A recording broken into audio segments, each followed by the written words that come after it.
Welcome back, everyone. Our next session will explore the different ideas of time with artists and practitioners from several First Peoples communities. In the spirit of Edouard Glissant, it will aim to draw common threads as well as distinctions across diverse cultures, situating the abstract construction of time in the myriad realities of lived experience. Our moderator for this session is Stephanie Rosenthal, director of the Guggenheim Abu Dhabi project. She will introduce her panelists. Welcome.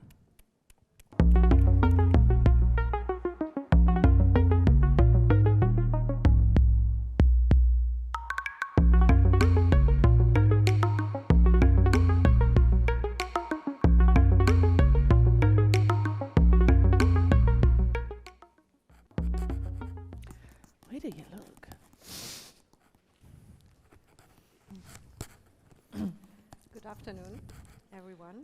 It's wonderful to share the space with you here.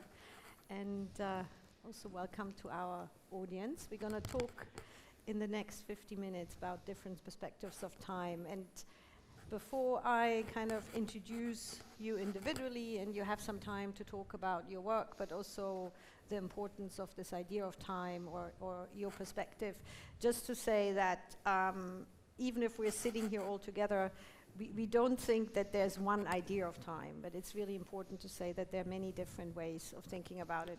And I think what interested us to sit here together is just to go away from saying there is a linear time, but much more thinking how time is connected to the cycle, the weather, the land, the country, ancestral spirits, and kind of learn from you how that might also kind of reflect in your works. So I'm sitting here with the Mata'au collective, two of you, Sarah and Irina. I know that Terry and Bridget are missing, but they're here in spirit with Daniel Boyd and Niklas Galleran. So the two of you will start.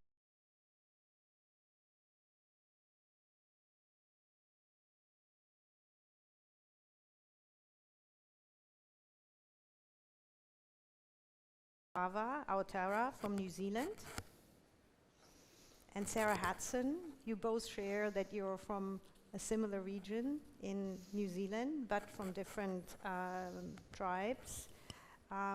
It's important, I think, to mention that Sarah Hudson is Ngāti Ava, Ngāti Tuhoi, Ngāti Pukeko artist, and you're a researcher. You both have also individual practices, but you work together since nearly 15 years.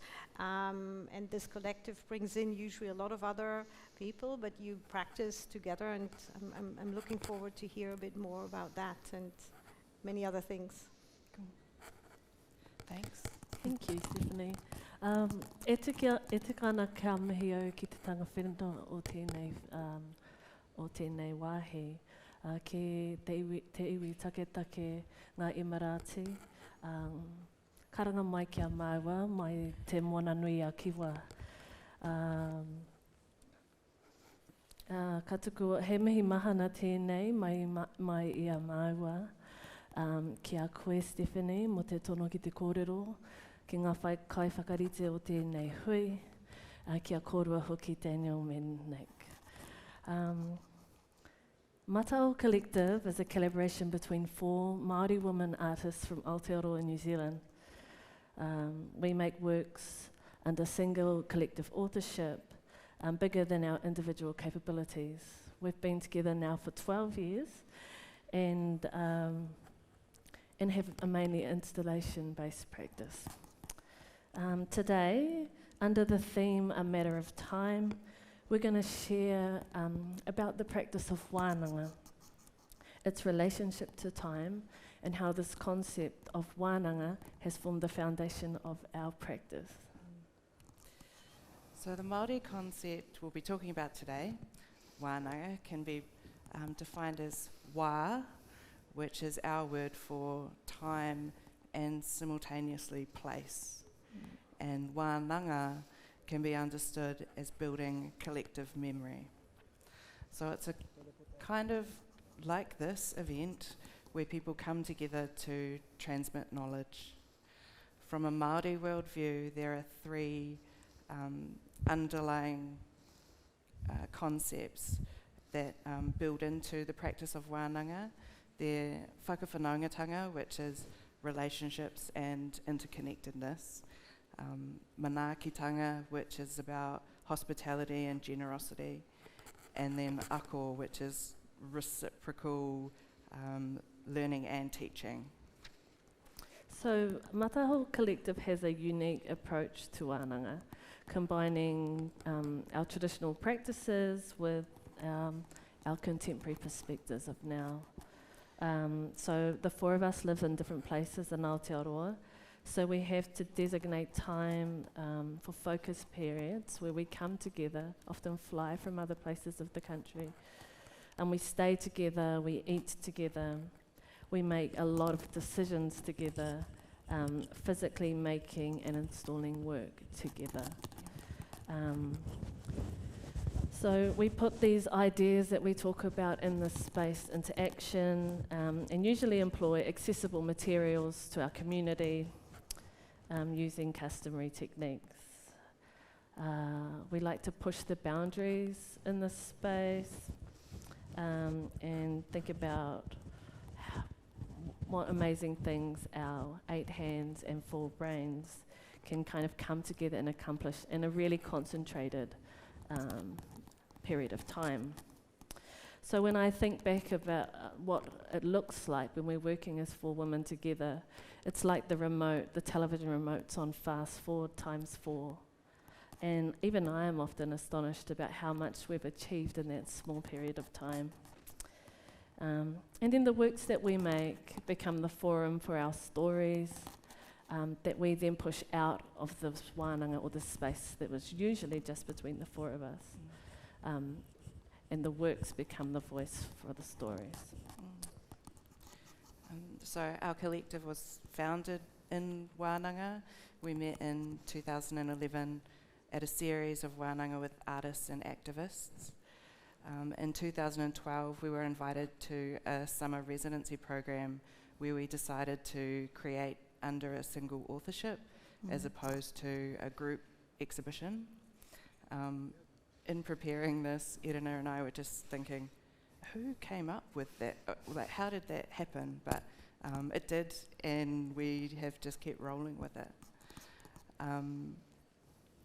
We were all quite fresh from art school when we got invited to this residency, and we decided to find strength in our Indigenous practices in a Western art gallery environment. The act of spending time together is empowering. Wānanga is an integral part of how we make. So within wānanga, collaborative learning is really crucial to the transmission of intergenerational knowledge. So as well as the learning that happens between just the 4 of us, we also adopt the tuakana taina model. Now tuakana translates as a mentor or older person, and taina as a learner or younger person. This method of learning fosters a kind of reciprocal learning environment. So an example of this is in 2014, we started working with senior Māori artist Maureen Lander, and she came into our space as a mentor. Initially, she'd share techniques, weaving techniques with us, as well as offer insight into major projects that we had going on at the time. That relationship developed over the years, and in 2020 we were lucky enough to create a work with Maureen, who's just turned 80. We're really proud to finally have a collaboration with her and have that relationship extend beyond the tuakana taina model. And one of the things that's always so lovely about this idea of learning is I think you learn off each other. So Maureen always has said that she learns from us as well, although we're not really sure. Yeah. We know that she gives us so much knowledge too. And then in turn, there's been opportunities where we've supported younger emerging artists. So when we exhibited in Canada, 2 emerging Māori women artists travelled with us and were able to experience an exhibition of that scale, which was Abadakwane, which was an exhibition of Indigenous artists at the National Gallery of Canada. Sometimes in wānanga,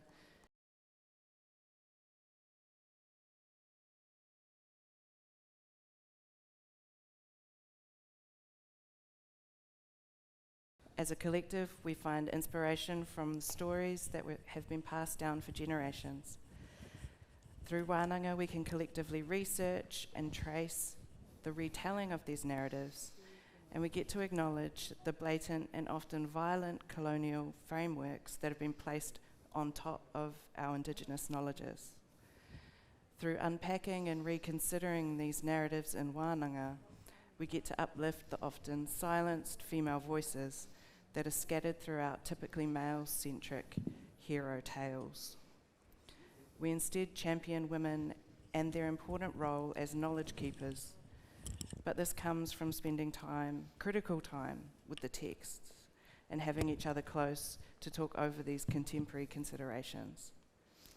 And I think the concept of wānanga may seem simple to most, people spending time and coming together, but it really is a kind of complex, nuanced practice that it defies an easy definition.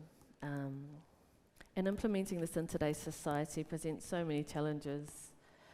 Each of us have an individual practice, other modes of employment, and at times it's difficult for us to come together. Our kind of romanticised idea of wānanga is often interrupted by the realities and times constraints of today: motherhood, pandemics, economic restrictions. So deadlines and urgency, they often do force us to stick to a colonial idea of time. However, amidst these challenges, we've really tried to prioritise the space of being together. So we don't just practice wānanga in Aotearoa. Since 2017, we've been lucky enough to be invited to exhibit internationally. And our ideas of wānanga shift and change. Like Irina just mentioned, there's a lot of work that goes into behind the scenes to allow us travel overseas for big chunks of time usually. But coming up for us next month, we've been invited to participate in the 60th Venice Biennale, which is called Foreigners Everywhere, curated by Adriana Pedrosa. We're going to be there for 3 weeks. Our partners are coming, my kids coming. It's a big family affair, so we will all be in wānanga in Venice next month. So the practice of wānanga embodies the retention and transmission of knowledge through shared space and time. It's a powerful tool for collective memory making, allowing us to draw from the past while remaining grounded in the present. Our Māori whakatauki or proverb, kia whakatōmuri te haere whakamua, translates as I walk backwards into the future with my eyes fixed firmly on the past. Just as our ancestors did, we have the potential to reclaim, reconstruct and restore practices in new and exciting ways. It's been a real honour to have this opportunity to share an insight into our work, and we're really excited to share the stage with you, brilliant artists, and looking forward to hearing more about your practices. Thank you for the invitation, and we're hoping that some of these ideas here about First Nations and Indigenous ways of being gets to kind of translate and move forward with all the different modalities that everyone's working with today. Thank you very much. And it's beautiful to hear that wānanga has traveled quite a bit, as you say, to Documenta 14 in 2017. You went to Canada at the National Gallery, you were at the Dhaka Summit in Bangladesh. So You really bring it to all these different places. And I'd be interested to hear, I mean, the one thing you said is the teaching and the learning, it's the same word, but how do you kind of bring that to the next generation, to your children? Like, how does this work? How do you teach it or learn together with the new generation about Vananga? Yeah, it's a really reciprocal, I guess our kids have the privilege of experiencing it firsthand. Wānanga was something that I came to when I began to get to know Mataho Collective. So it's not just a given, but it is more and more ways that people are carving out time to connect with each other face to face. Thank you very much. So, Daniel, welcome to you again. You're from Gimu Cairns, Queensland, and you now live in Warrang, Sydney. You draw on your heritage as a Gujila Gangalu man from North Queensland and from North Pentecost Island in Vanuatu. You've been also, as the Mātārau Collective, very present on the international stage since many years. I remember seeing your work for the first time in the Venice Biennial, or Queen Visa curated. You just had a large retrospective in the Art Gallery New South Wales. You had a solo show at the Ropiosbau, so which went then to IMA, the Institute of Modern Art in Brisbane. So we welcome you here, and I'm looking forward to hearing. Thank you. I guess I'm going to talk about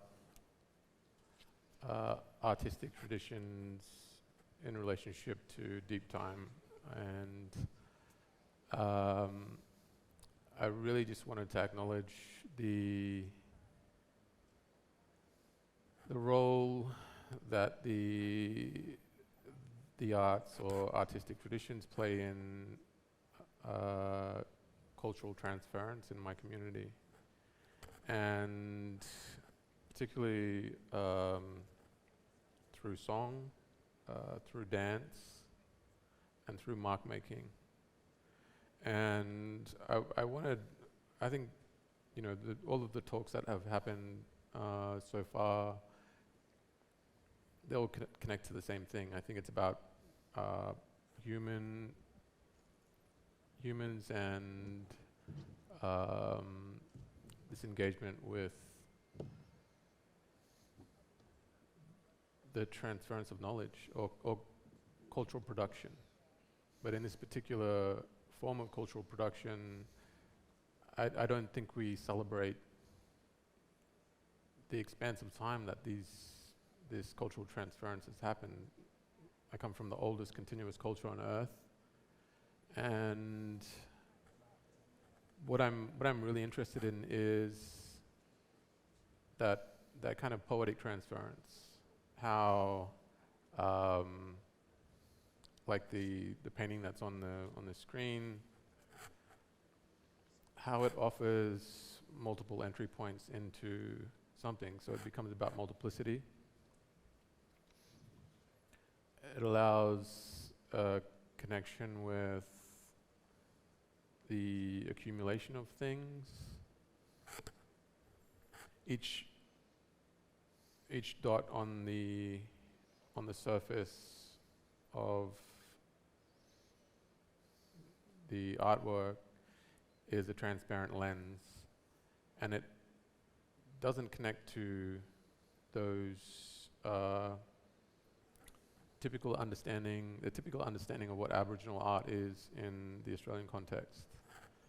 I don't connect culturally to those parts of, or those nations within Australia, and so my kind of way into it is through perception and understanding my place in relationship to others. And I guess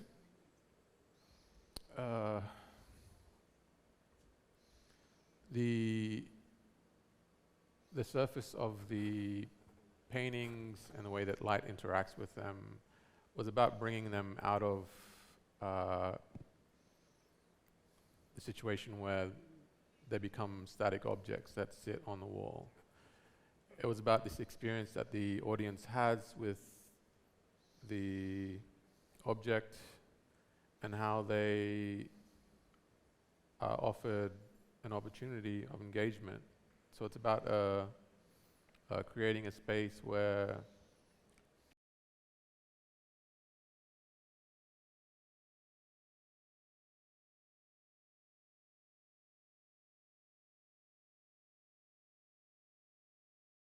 that's within the frame. And this boomerang it was a found object that is placed into the frame. It has a life. It's not this. It's not an inanimate object. It has association, and it will continue to gain association. And those associations cross time and space. And what I'm trying to communicate is that it's not linear how we understand this object. We must acknowledge those kind of interactions, or the way that the object has been activated, how it came into being, the different contexts that it existed in. And hopefully, by understanding it through this language or this framework, we can see that it has the opportunity to be all of these things at once. So it becomes this kind of compression of time and space in a way. And I think that essence of that compression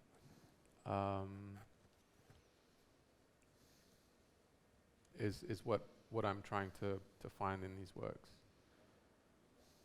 The boomerang becomes a divergent thing, and it's like the landscape and how we as human beings activate the landscape. There are all these moments where we connect to a site or to the land. And where I'm from, the arts, or those artistic traditions or cultural transference exist in that space where there is the opportunity for the poetics of the arts to be the kind of mode for the expansion of the ideas around that are associated with that object in a way that isn't about containing it or simplifying what that thing is in the frame. It's about the porosity of what that idea is and how it moves organically, and how we as human beings kind of move or understand something. And so the idea of for me about freedom within artistic traditions,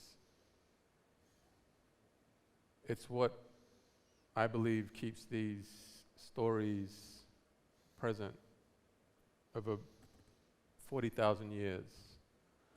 Where I grew up, there's a story about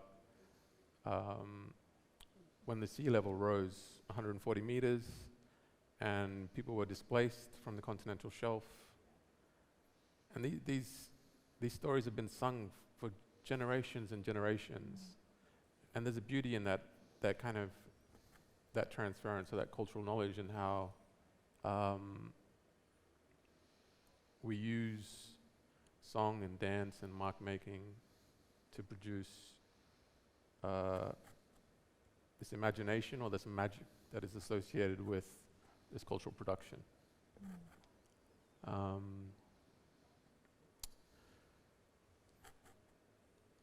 So this is so each lens is kind of is a part of a whole. It's about the relationship to the information that's contained within the individual lenses. They coalesce into something that becomes comprehensible in a way that denies the idea of the document being this kind of static thing, that it has a life, that it has a way to move out into the world and situate itself within a continuum that doesn't belong to a linear narrative. It's about this constant exchange that goes back and forth between time and space, and doesn't allow itself to be simplified in a way that allows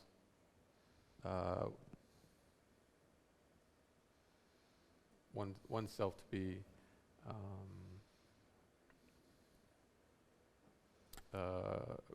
static, or so it's about a living culture, and I think that's the strength of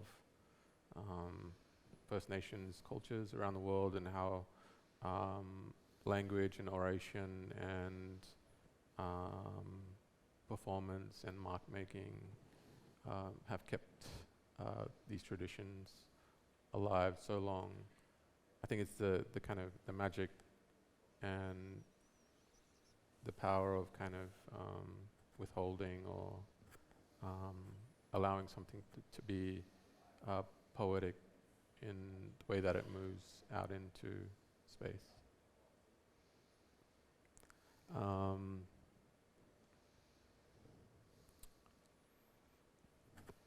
So this,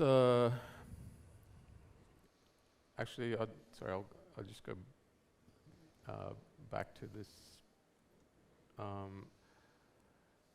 For example, this is a photograph. I've referenced the photograph of my grandmother, and it's about the photo as the object, and how it was a document of this time, or the context which this photograph was taken.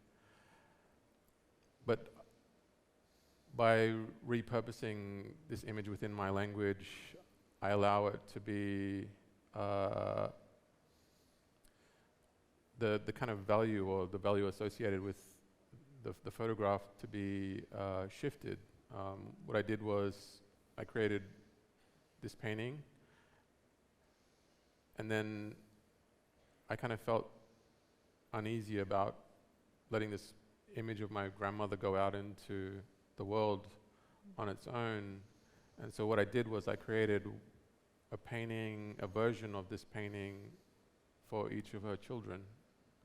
And this was a way for me to kind of take it from being this document into and shift the value of it to give a different type of purpose to it. And so the photograph doesn't just stay in this one state. It's about the evolution of this document and the accumulation of things in relationship to it. Is that? Thank you, Daniel. We've seen now your paintings, but very often you create actually spaces with your paintings. So I think the way how you install your work, again, you bring and overlayer time and space by the way how you install it. So I'm wondering, when the audience comes in, so I always feel when I walk into your exhibitions that there is this moment of sudden, this complexity of time. So I really feel that there isn't a linear time anymore. You're overlayering many events. I mean, that's the way how you also tell history differently, right? You take it away from this is past, this is present, this is future. It kind of goes in a very different way. So how do you how do you see this moment when someone enters into these spaces with the paintings or with your larger installations? I mean, I feel it's always the audience that kind of creates the experience. You know, I propose something, and I feel like they complete the proposition. It's like they take it and they add their understanding or how they come to the work in their own way. So it's not about control. It's about opening it up to more poetic ways of engaging with the work or the ideas around the work. It's an offering for a space of engagement. It's not trying to propose something definitive. It's about the kind of the poetics of it. So I kind of feel like there's no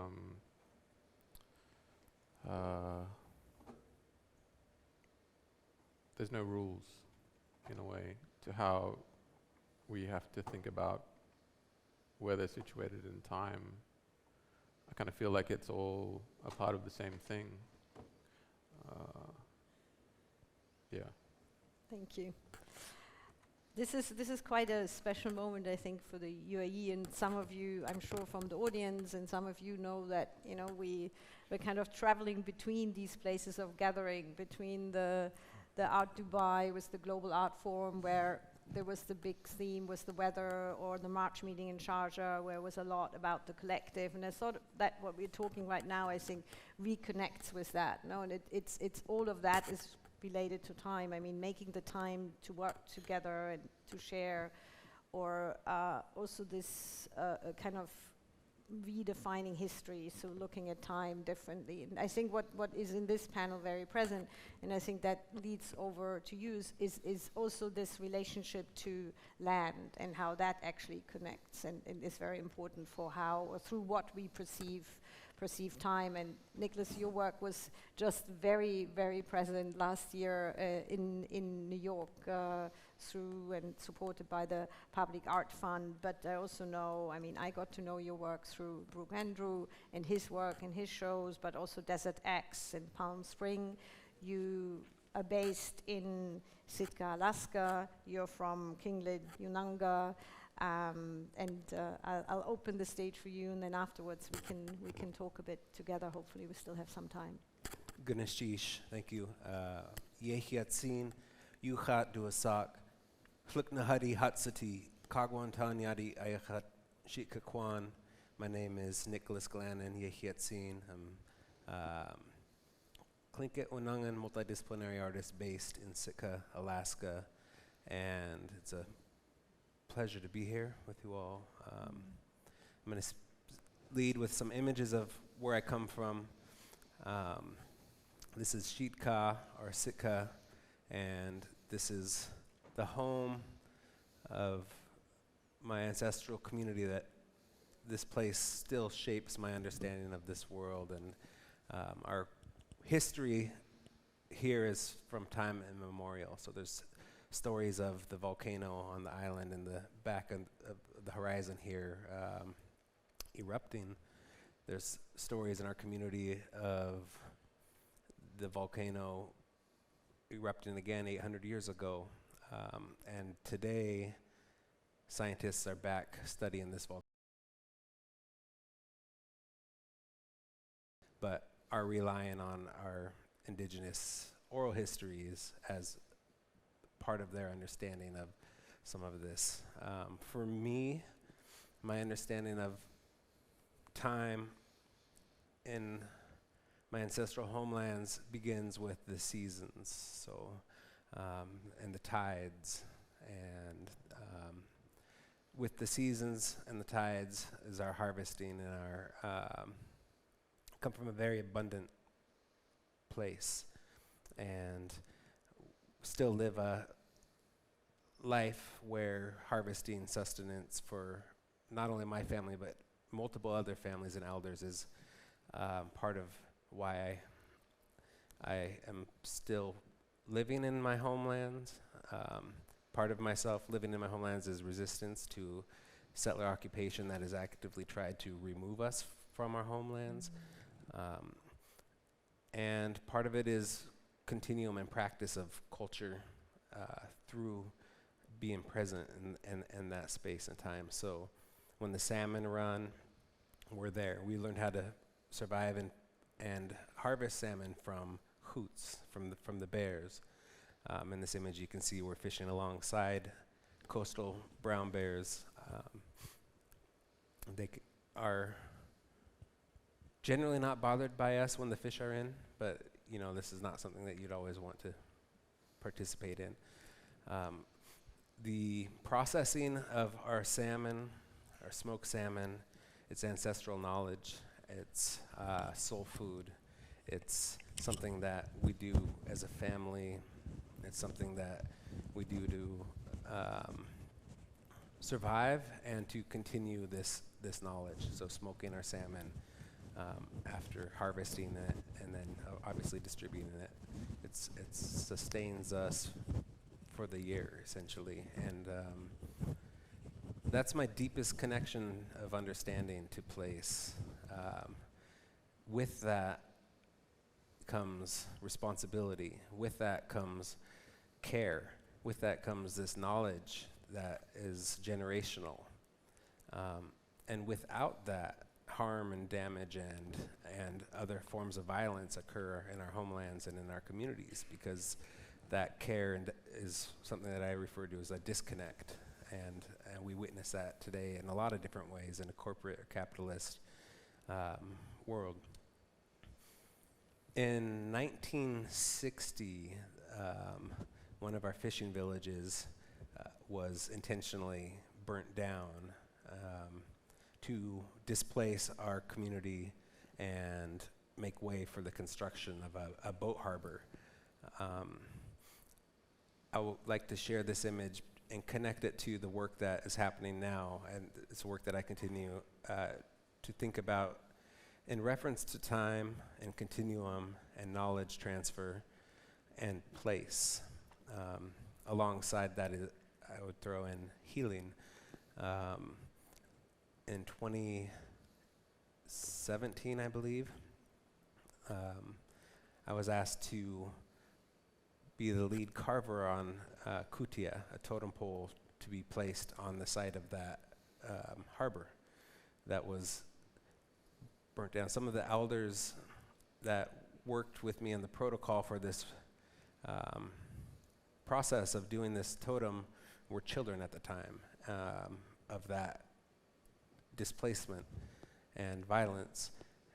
The process of this work for me was a few things. One, that we as Indigenous people hold the keys to our knowledge and the histories and places of our space. And within the protocol for doing a work like this, it included the history of the land there. It included language and place names. The healing took place through generational exchange. So working with the elders to share this story was a form of healing. Practicing in continuum, an art form that comes from my community, so swinging and ads. My great-grandfather was a wood carver. My uncle, my father was an artist. That's generational knowledge and continuum held in this project, and it's transferred to the students that are participants in that. To me, that was the healing and recognition of time. It was a recognition of, and I'm going to contextualize this briefly for you, the practice of anthropology in communities today and in institutions oftentimes removed our objects and our ceremonial atu and held it and continue to hold it in these institutional spaces. A lot of those objects were removed from graves of our medicine men or women. A lot of our totem poles go back to earth in time, and they return. And the gap and disconnect and active preservation while removing us from it is very visible in the institutional space that we have to navigate today as indigenous people. What I recognize in the process of this is that this knowledge, okay, here's the totem raised, and then the gentleman, can't really see him very clearly, to the right in front of the crane was a child at the time in this location when his place was burnt down. But the transfer of knowledge and the living health of that transfer is our preservation and is our continuance. And our objects can return to Earth, and we still know where it comes from, and we can continually produce this because it's alive and well and healthy. So I feel like that's a really important aspect of time that we understand as indigenous people. A lot of my work beyond this navigates time in a form of, I would say it travels through time. So it goes backwards into historical understandings. It's present in our current political state, and it goes forward in envisioning better futures. And I feel like that's a really important aspect of doing this work. This is work from the Sydney Biennial, and I believe 2020, Shadow on the Land and Excavation and Bush Burial. And it's the archaeological excavation of the shadow of a statue or monument in the park. Hyde Park? Hyde Park, thank you, yeah. And it's an excavation, and the concept is to dig deep enough to bury the monument. So, and one more work, I'm going to just make sure we have enough time for everybody here, is Never Forget. This is also work based on land. Historically speaking, this piece is created to the scale of a Hollywood's sign, which is a iconic, which has become an iconic landmark or to this industry, and I would say very American industry of Hollywood. The original Hollywood sign said Hollywood Land, and it was put up as a land advertisement for segregated white-only real estate buyers, and that kind of echoes all of Hollywood into the misrepresentation of our communities and storytelling and history. This work is not the signage. This work is a call for land back, and I feel like that's an envisioned future of returning land back to indigenous care. And then currently up at Brooklyn, right next to Brooklyn Bridge is In Every Language There's Land, en cada lengua hay una tierra, which is, this is a 30-foot piece of sculpture that was created from the US-Mexico border wall material. So this material was diverted from the current construction of that border wall, which I reference as a violence across indigenous land. And I believe language is included in this work as well, referencing all of the languages, indigenous languages that colonial border crosses and cuts through. So yeah, thank you. Thank you very much. So there are lots of, I think, the terms you used, which I think are not always seen in connection with time, is healing and care.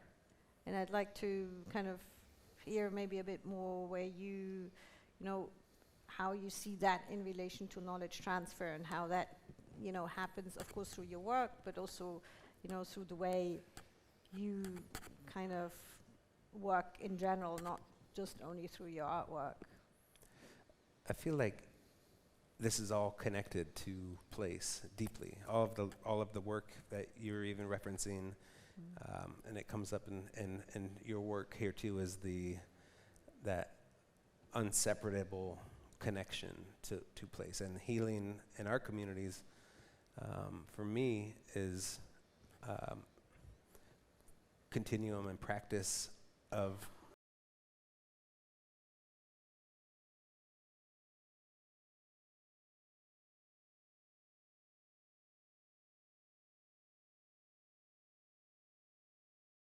removal of even like banning our kuik, our potlatch, or chopping down totems. Those totems were chopped down not long ago, and they were mistaken as iconography for some religious belief that's non-Christian.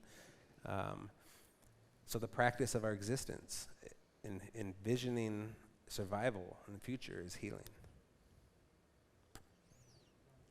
Do you want to talk about place in relationship also to Naganga, and how, I mean, you work together and come together in one place? I mean, you always say that is important. I mean, of course, you can do a lot in the digital space, but maybe in this kind of two sides. One, how your work is connected to place, but also how you work together in one place.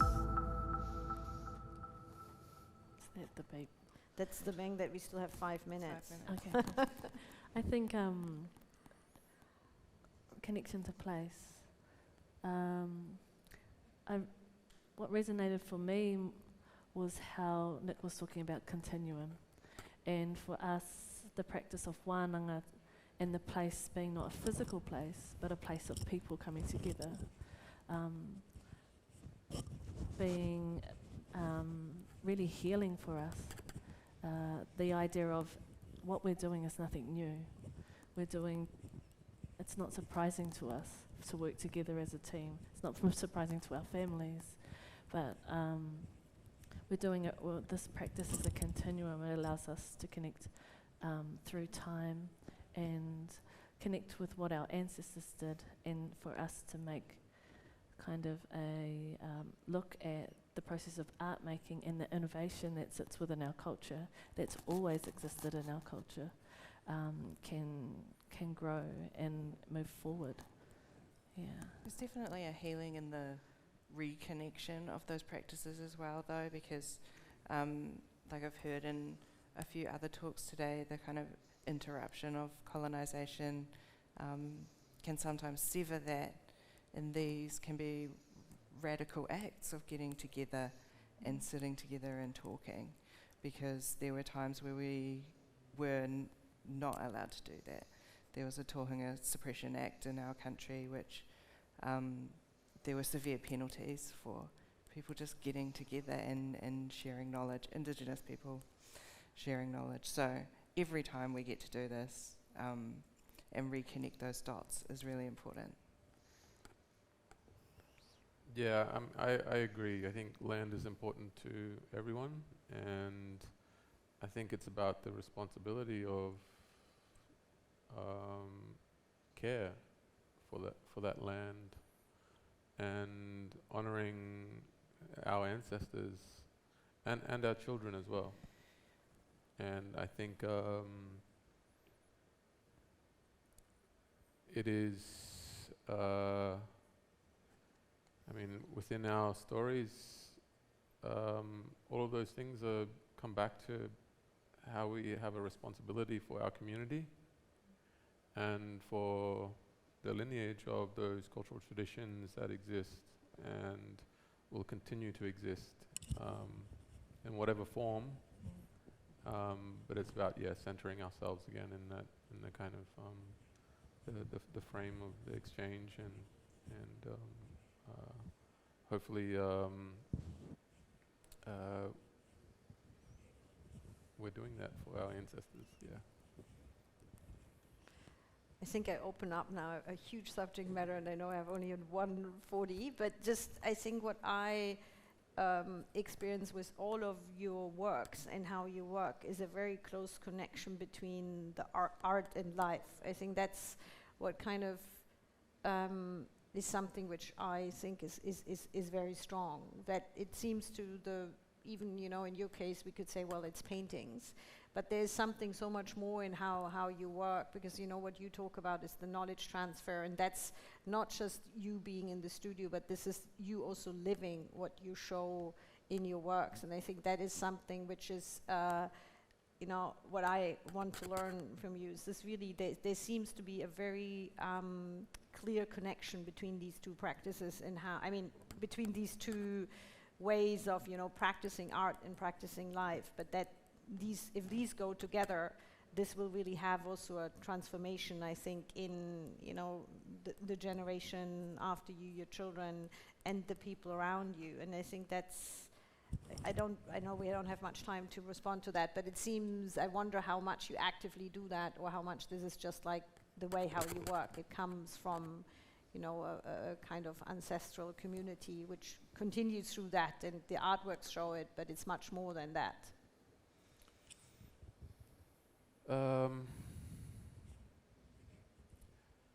I think it's in our DNA. I think that connection to those traditions isn't so easily disrupted, and I think I think myself, I understand my responsibility to my community, and I'm not sure why it's a part of like who I am, my kind of artistic kind of or form of cultural production. It's intuitive, and it's not.